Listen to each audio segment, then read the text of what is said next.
कहानी मिनेसोटा के छोटे से टाउन निस्सा से शुरू होती है, जहां पीटर नाम का एक जवान लड़का रहता था।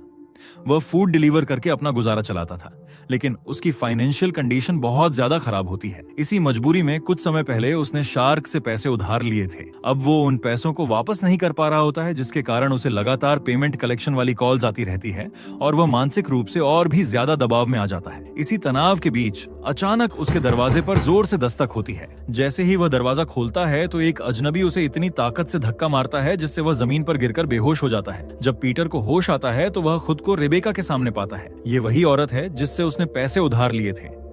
रेबिका उसकी देर से दी जा रही किस्तों से बेहद नाराज होती है और अब वो पूरी तरह तंग आ चुकी है। उसे देखकर पीटर अपनी जेब में बचे हुए कुछ पैसे उसे सौंप देता है, लेकिन रेबिका इससे संतुष्ट नहीं होती। वह साफ साफ चेतावनी देती है कि पीटर को जल्द से जल्द पूरा पैसा लौटाना होगा, वरना उसके लिए हालात और भी ज्यादा बिगड़ सकते हैं। यह कहकर वहां से चली जाती है। रेबिका के जाने के बाद पीटर घर से बाहर निकलता है और कुछ सामान बेचकर पैसे जुटाने की कोशिश करने लगता है। वो उम्मीद के साथ एक आदमी के पास पहुंचता है, लेकिन वहां उसे उन चीजों के बदले बहुत कम पैसे मिलते हैं। ये देखकर पीटर हताश हो गया और उसकी निराशा पहले से भी अधिक बढ़ गई। तभी उसके फोन पर एक नई डिलीवरी का नोटिफिकेशन आता है। वह तुरंत रेस्टोरेंट पहुंचता है, जहां मैनेजर उसे ऑर्डर देते समय सख्त लहजे में चेतावनी देता है कि इस बार डिलीवरी बिल्कुल लेट नहीं होनी चाहिए। बात करते हुए मैनेजर यह भी साफ कर देता है कि उसे पता है पीटर रेबेका से पैसे उधार लिए थे और उसी बात पर वह मजाक करते हुए उसे थोड़ा चिढ़ाने भी लगता है। जिसके बाद पीटर ठंडी सड़कों पर अपनी डिलीवरी करने निकल जाता है। रास्ते में उसकी नजर एक बड़े स्नो फ्लो ट्रक पर पड़ती है, यानी यह वही ट्रक है जो बर्फ हटाने के लिए इस्तेमाल किया जाता है। खैर, वह ट्रक को ओवरटेक करने की कोशिश करता है। ये बात ट्रक ड्राइवर को बिल्कुल पसंद नहीं आती और वह तेज हॉर्न बजाना शुरू कर देता है। पीटर हॉर्न को नजरअंदाज करता है और अपनी पहली डिलीवरी पूरी कर लेता है। अगली डिलीवरी पर जाते हुए वह फिर उसी ट्रक के पीछे फंस जाता है। इस बार गुस्से में वह खुद हॉर्न बजाता है। ट्रक ड्राइवर उसका गुस्सा समझ लेता है और वह हाथ से नीचे इशारा करता है कि पीटर उसकी गाड़ी को ओवरटेक कर सकता है। लेकिन जैसे ही पीटर आगे बढ़ता है, सामने से एक तेज रफ्तार से कार आ जाती है। वह मुश्किल से टक्कर बचाता है, लेकिन यह हादसा उसे अंदर तक डरा देता है। जिसके बाद वह एक और रेस्टोरेंट पहुंचता है और अगला ऑर्डर लेकर तुरंत डिलीवरी करने निकल पड़ता है। अब अंधेरा हो चुका होता है, सड़कें सुनसान थीं और अचानक उसे वहीं ट्रक दूर से उसकी तरफ आता हुआ दिखाई देता है। ट्रक ड्राइवर का अजीब और खतरनाक व्यवहार देखकर पीटर घबरा जाता है। वह हॉर्न बजाकर रास्ता देने का इशारा करता है, लेकिन इससे ड्राइवर और चिढ़ जाता है तथा वह ट्रक को तेजी से पीटर की ओर बढ़ा लेता है। लेकिन उसी वक्त टाउन का शेरफ वहां पहुंच जाता है, जिससे ड्राइवर ट्रक को अचानक रोक लेता है, फिर रिवर्स लेकर वहां से भाग निकलता है। ये देखकर पीटर राहत की सांस लेता है। शेरफ उसे डांटता है कि वो सड़क के बीच में क्या कर रहा था, लेकिन पीटर तुरंत बताता है कि गलती मेरी नहीं बल्कि उस ट्रक ड्राइवर की थी। शेरफ बात को शांत करते हुए कहता है कि शायद ट्रक ड्राइवर रास्ता भटक गया होगा, तथा यह कहकर वह वहां से चला जाता है। कुछ समय बाद पीटर की ऐप नोटिफिकेशन भेजना बंद कर देती है।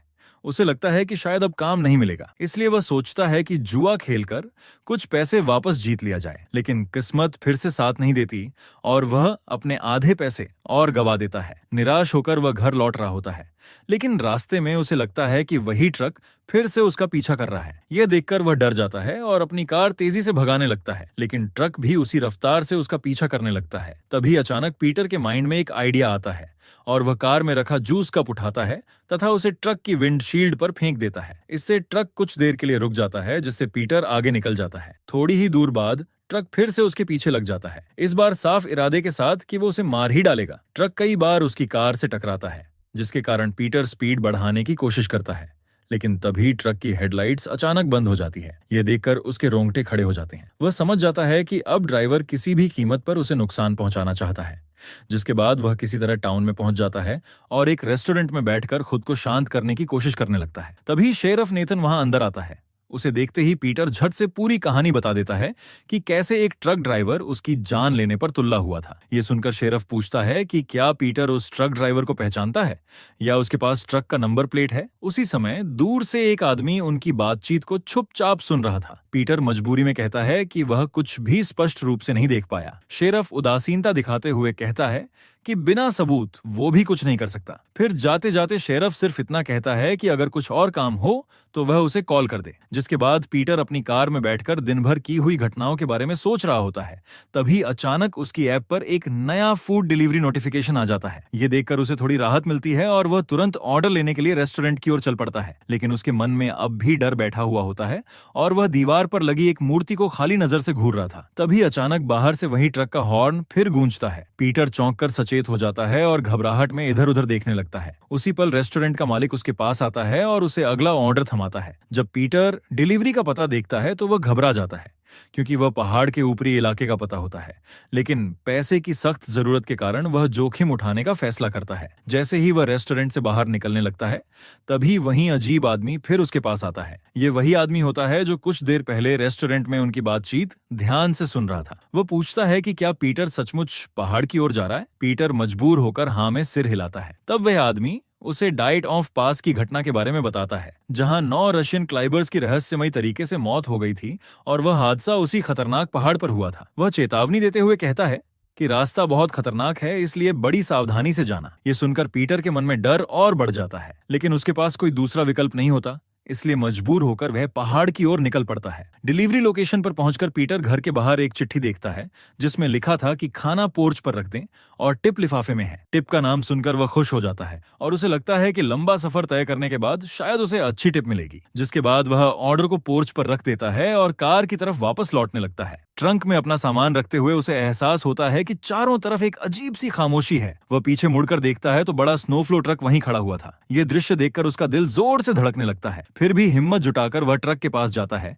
लेकिन वहां पहुंचकर वह देखता है कि ट्रक पूरी तरह खाली था, जिससे वो चिढ़ जाता है और वापस कार में आकर टिप वाला लिफाफा खोलता है, जिसमें सिर्फ कुछ डॉलर थे। ये देखकर वह गुस्से से भर उठता है, क्योंकि इतनी खतरनाक पहाड़ी पर चढ़कर आने के बाद भी इतनी कम टिप मिलना उसे मजाक जैसी लगती है। गुस्से में वह घर की तरफ बढ़ने लगता है और दरवाजा कई बार खटखटाता है, लेकिन कोई जवाब नहीं मिलता। नाराज होकर वह जोर से दस्तक देने लगता है। तभी उसके पास कोई तेजी से गुजरता है, लेकिन वह उसे देख नहीं पाता। फिर ध्यान से देखने पर उसे समझ आता है कि दरवाजा थोड़ा खुला हुआ है, इसलिए वह अंदर चला गया। अब पीटर को शक होने लगता है कि घर का मालिक मिस्टर प्लो, जिसका नाम डिलीवरी रिसीट पर लिखा होता है, शायद उसी ट्रक ड्राइवर से जुड़ा हुआ होता है जो आज उसकी जान लेने की कोशिश की थी। इसके बाद वह लिविंग रूम में पहुंचता है, जहां एक साउंड सिस्टम चल रहा होता है। वह उसे बंद कर देता है, जिसके बाद वह टेबल पर एक वॉलेट देखता है। एक पल के लिए वह पैसे लेने का सोचता है, लेकिन वह खुद को रोक लेता है और सिर्फ ट्रक ड्राइवर की आईडी उठाता है, ताकि शेरफ को दिखाकर साबित कर सके कि यही आदमी उसके पीछे पड़ा हुआ था। तभी उसकी नजर टेबल पर रखे एक क्रूसफिक्स पर पड़ती है, जिसे देखते ही वह उसे भी अपने साथ रख लेता है। जैसे ही वह घर से बाहर निकलने वाला होता है, तभी बेसमेंट से एक तेज आवाज आती है और डर जिज्ञासा के बीच वो नीचे जाने लगता है। बेसमेंट का दरवाजा खोलते ही उसका खून जम जाता है, क्योंकि अंदर एक औरत जंजीरों में बंधी हुई होती है।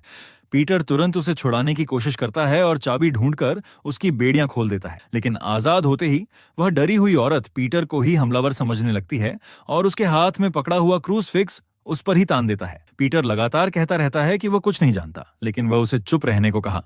तभी अचानक पीटर ऊपर से वही म्यूजिक फिर से बजते हुए सुनता है, जिसे वह पहले ही बंद कर चुका था। वह धीरे से कहा कि घर में कोई और भी मौजूद है। तभी पता चलता है कि ऊपर वाले कमरे में एक हथियारबंद आदमी छुपकर उनकी निगरानी कर रहा था। ये समझकर औरत कमरे से बाहर निकलती है और पीटर भी उसके पीछे चला जाता है।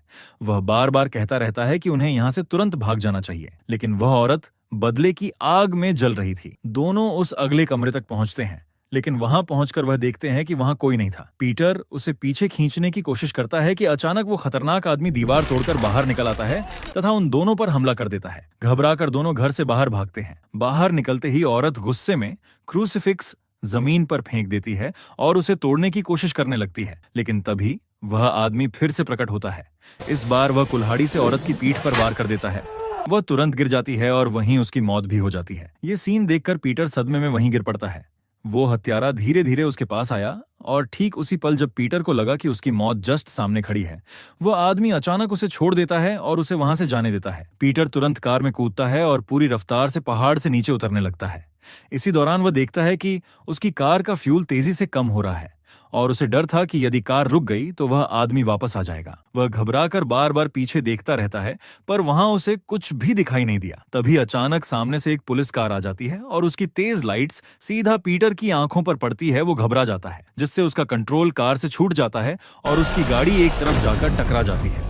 जिसके बाद पुलिस कार से शेफ नेथन बाहर आता है और कुछ सेकंड के लिए पीटर राहत महसूस करता है, लेकिन नेथन तुरंत उसे डांटना शुरू कर देता है। शेरफ सख्त लहजे में पूछता है कि वह इतनी दूर पहाड़ पर क्या कर रहा था। पीटर घबराते हुए बताता है कि वह सिर्फ एक डिलीवरी करने गया था। यह सुनकर शेरफ समझाता है कि यह इलाका बेहद खतरनाक है, क्योंकि यहाँ कुछ टूरिस्ट रहस्यमयी तरीके से गायब हो चुके थे। वह साफ चेतावनी देता है कि पीटर को तुरंत इस जगह से निकल जाना चाहिए, लेकिन पीटर अपने साथ हुई घटनाएं के बारे में बताने की कोशिश करता रहा। वह बार बार बोलना चाहा, पर नेथन हर बार उसे बीच में ही रोक देता, जैसे वह उसकी बात सुनना ही नहीं चाहता हो। फिर पीटर गुस्से में अचानक चिल्ला उठा कि पहाड़ पर एक बेहद खतरनाक आदमी है जिसे तुरंत पकड़ना जरूरी है। वह कहता है कि उसी आदमी के घर में एक लेडी कैद थी और उसकी आंखों के सामने उस लेडी की हत्या कर दी गई। उस घर के बारे में सुनते ही नेथन भड़क जाता है, क्योंकि वह जगह सालों से बंद होती है और पुलिस भी कई बार वहां जा चुकी है, लेकिन वहां उन्हें कभी कोई इंसान नहीं मिला। वह झुंझुलाकर पूछता है कि क्या पीटर नशे में है।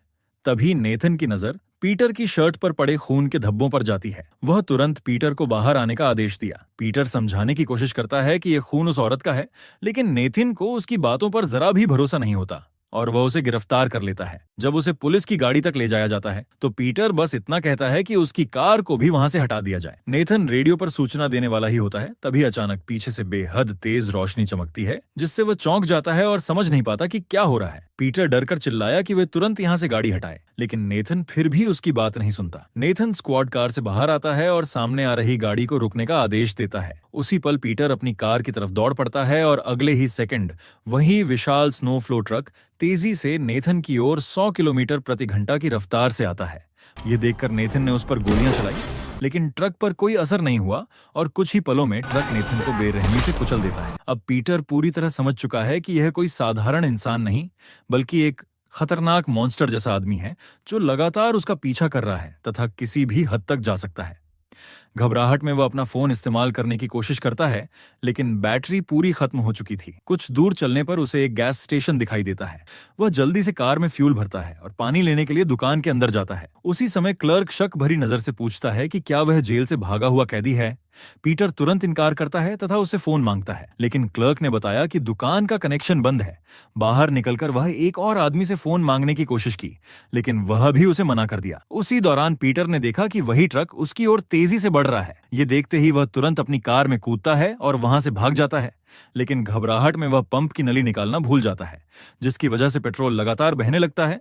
उसी समय एक और आदमी भी ट्रक को आते देख डरकर भागने की कोशिश में होता है। दौड़ते हुए उसके हाथ से जलती हुई सिगरेट गिर जाती है, जो सीधे बहते हुए पेट्रोल पर जा पड़ती है। अगले ही पल पूरे इलाके में आग भड़क उठती है, जिससे जोरदार धमाका हो जाता है। पीटर यह सब देखकर चौंक जाता है, लेकिन अब रुकना उसके लिए संभव नहीं था। वह तेजी से आगे बढ़ता रहता है। कुछ दूर पहुंचने पर उसका फोन अचानक चालू हो जाता है और ऐप पर एक के बाद एक कई नोटिफिकेशन आने लगते हैं। वो इस अजीब सी स्थिति पर हंस ही रहा था कि अचानक उसकी नजर सामने सड़क पर साइकोपैथ पर पड़ती है।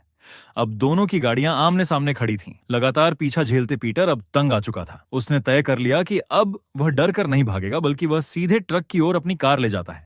ट्रक ड्राइवर भी उसी तरह जवाब देता है और अपनी गाड़ी उसकी दिशा में मोड़ लेता है। जैसे ही दोनों गाड़ियां टकराने वाली होती हैं, तभी पीटर आखिरी पल में स्टीयरिंग घुमा देता है और बगल की सड़क पर मुड़ जाता है, जिससे वह कुछ देर के लिए उसकी पकड़ से बाहर निकल जाता है। अब पीटर रो रहा था और मन ही मन में सोच रहा था कि आखिर यह सब उसी के साथ क्यों हो रहा है, लेकिन उसके पास सोचने का भी समय नहीं होता, क्योंकि ट्रक फिर उसके पीछे आ चुका था। पीटर घबराकर स्पीड बढ़ाता है और सामने लगे 35 से कम स्पीड की चेतावनी का बोर्ड देख ही नहीं पाता। वह सड़क पूरी तरह बर्फ से ढकी होती है और उसकी कार अनियंत्रित होकर फिसलने लगती है, लेकिन वह जैसे तैसे करके कार को रोक लेता है।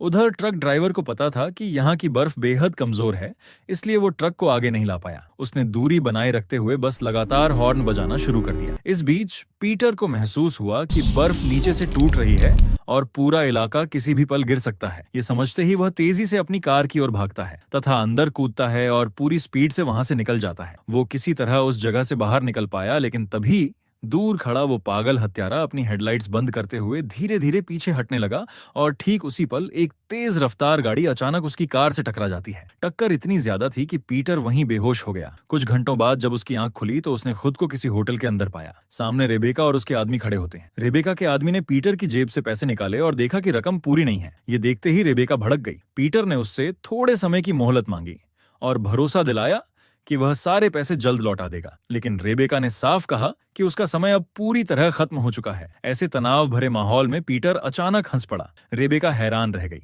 और उससे पूछा कि वो हंस क्यों रहा है। पीटर ने कहा कि आज उसका बहुत अजीब लोगों से सामना हुआ है। रेबेका और उलझ गई और पूछा कि वह किसके बारे में कह रहा है। तब पीटर ने उस स्नो फ्लो वाले साइकोपैथ का जिक्र किया जो पूरे दिन उसका पीछा कर रहा था। लेकिन रेबेका को कुछ समझ नहीं आता क्योंकि उसने ऐसे किसी आदमी के बारे में कभी सुना ही नहीं था। इसके बावजूद रेबेका की सिक्स्थ सेंस ने उसे किसी अनजान खतरे का एहसास करा दिया। इसलिए उसने अपने आदमी को बाहर फोन बूथ पर जाकर बाकी लोगों को बुलाने के लिए कहती है। अंदर पीटर ने रेबेका से कहा कि वह अपनी जिंदगी बदलने के लिए एक फूड ट्रक खोलना चाहता था। यहाँ तक कि सब कुछ लगभग तैयार था। वह खुद मालिक बन सकता था और धीरे धीरे अपने सारे बिल चुका सकता था। रेबेका ने शांत होकर कहा कि वह उसकी हालत समझती है और उसे पता है कि पीटर अच्छा लड़का है जो एक दिन जरूर सफल होगा। लेकिन उसने यह भी साफ साफ कहा कि दुख भरी कहानी सुनकर वो हर बार उसे माफ नहीं कर सकती है क्योंकि पीटर बार बार वही गलतियां दोहराता है और अब वह उन्हें नजरअंदाज नहीं कर सकती। उधर बाहर रेबेका का आदमी फोन बूथ से अपने लोगों को कॉल कर रहा होता है, लेकिन उसे जरा भी अंदाजा नहीं होता कि वही साइकोपैथ ट्रक लेकर उसकी ओर तेजी से बढ़ रहा है। अगले ही पल ट्रक ने पूरी ताकत से फोन बूथ को टक्कर मार दी और रेबेका का आदमी मौके पर ही मार गया। टक्कर की भारी आवाज दुकान के मालिक ने भी सुनी। वो थोड़ा सतर्क हुआ लेकिन फिर वापस अपने काम में लग गया। तभी दरवाजे पर जोर से खटखटाहट हुई। दरवाजा खुलते ही अंदर कुछ अजीब आवाजें गूंजती हैं। पीटर ने उन आवाजों को सुनते ही पहचान लिया कि यह कौन हो सकता है। वह डर से जम गया, लेकिन रेबेका ने उसे चुप रहने का इशारा करती है। फिर रेबेका हथियार लेकर धीरे धीरे आगे बढ़ी। दरवाजे के पास पहुंचकर उसने देखा कि दुकान का मालिक फर्श पर गिरा हुआ है और उसी पल वो साइकोपैथ अंदर आया और एक वार में रेबेका को बेहोश कर दिया। यह आवाज सुनकर पीटर घबराकर किचन की ओर भागता है। उसने लाइट्स बंद की और एक कोने में छिप गया। कुछ ही देर में वह साइकोपैथ किचन में आ गया और पीटर को इधर उधर ढूंढने लगा। पीटर जगह बदल रहा था। तभी उसके हाथ से गलती से एक चम्मच गिर गया। आवाज सुनकर साइकोपैथ उसी दिशा में बढ़ने लगा। ये देखकर पीटर ने पास रखा फायर एक्सटिंग्विशर उठा लिया। जैसे ही वह आदमी उसे पकड़ने के लिए को आगे बढ़ता है, पीटर ने एक्सटिंग्विशर से उस पर जोरदार हमला कर दिया और किसी तरह वहां से भाग निकला। बाहर निकलते हुए उसकी नजर रेबेका पर पड़ी जो धीमी आवाज में मदद की भीख मांग रही थी। लेकिन हालात इतने खतरनाक थे कि पीटर उसके पास रुक नहीं सका और जान बचाने के लिए तुरंत अपनी कार की ओर भागता है। आगे जाकर उसे एक साइन दिखाई दिया जिस पर लिखा था कि सड़क बंद है। उसके पास कोई और रास्ता नहीं था, इसलिए वह वापस मुड़ गया। पर तभी सामने से वहीं साइकोपैथ ट्रक लेकर आ गया। डरकर पीटर ने तेजी से कार रिवर्स ली और सीधे उसी बंद रास्ते की ओर बढ़ गया। वह पूरी स्पीड में भाग रहा था और साइकोपैथ लगातार उसके पीछे लगा हुआ होता है। ट्रक बार बार उसकी कार को टक्कर मारता है और उसे सड़क से बाहर फेंकने की कोशिश करता है, लेकिन पीटर किसी तरह गाड़ी को संभाल लेता है। और तभी अचानक उसने देखा कि आगे सड़क ही खत्म हो रही है और सामने गहरी खाई है। वो घबरा जाता है, लेकिन अगले ही पल उसने गाड़ी की रफ्तार और बढ़ा दी तथा आखिरी क्षण में पीटर ने कार को छोड़ने का फैसला किया। वह चलती कार से कूद गया और उसकी गाड़ी सीधे खाई में जा गिरी। ट्रक भी कार के पीछे नीचे गिर गया और नीचे एक भयानक धमाका हुआ। पीटर थोड़ा संभला और नीचे झांक कर देखने लगा कि वह साइकोपैथ सच में मरा है या नहीं। वहां नीचे सिर्फ आग और राख थी। इसके बाद वह राहत की सांस ली। उसे लगा कि वो आखिरकार यह सबसे आजाद हो गया है। लेकिन तभी नीचे से वह साइकोपैथ अचानक उभर कर सामने आया और उसने पीटर की टांग पकड़ ली। फिर वो उसे खाई में खींचने की कोशिश करने लगा। पीटर ने तुरंत पास की एक मजबूत टहनी पकड़ ली। साइकोपैथ उसकी टांग पकड़े रहा जब तक कि पीटर का बूट उसके पैर से खुल नहीं गया। जैसे ही बूट छूटा, पीटर ऊपर खींच आया और जान बचाकर भाग गया। जमीन पर उसे वही क्रूसिफिक्स मिला जो वह पहले ले गया था, जिसके बाद वह पैदल ही घर की ओर चल पड़ता है। रास्ते में एक कार उसके पास रुकती है और वह आदमी लिफ्ट ऑफर करता है। कार चलाने वाला वही अजीब आदमी था जिसने पहले पहाड़ पर हुई गुमशुदगियों के बारे में बताया था। उसने पीटर से उसका नाम पूछा और कहा कि उसने पहले ही चेतावनी दी थी कि वह जगह खतरनाक है। पीटर ने कोई जवाब नहीं दिया, बस पूछा कि क्या कार में कोई ऐसा सामान है जिससे वह अपने हाथ खोल ले। अगली सुबह यह पूरी घटना न्यूज में फैल जाती है। इसे स्नो प्लॉव इंसिडेंट नाम दिया गया, जिसमें कई लोग मारे गए थे। रिपोर्ट में यह भी बताया गया कि वह डेथ कैबिन शायद रूस क्लाइबर्स की गुमशुदगी से जुड़ा हुआ था। उधर पीटर ने अपनी आखिरी डिलीवरी पूरी की और फिर वही क्रूसफिक्स बेचने उस आदमी के पास जाता है, वह उसे देखकर खुशी जताता है। जिसके बाद पीटर फूड ट्रक वाले सेलर को कॉल करता है और कहता है कि उसके पास अब पैसे हैं और वह अगले दिन आकर ट्रक ले जाएगा। शाम को घर लौटकर वो बिस्तर पर लेटा ही था कि अचानक उसे वहीं डरावनी हॉर्न की आवाज सुनाई देती है और इसी के साथ ये कहानी यहीं खत्म होती है।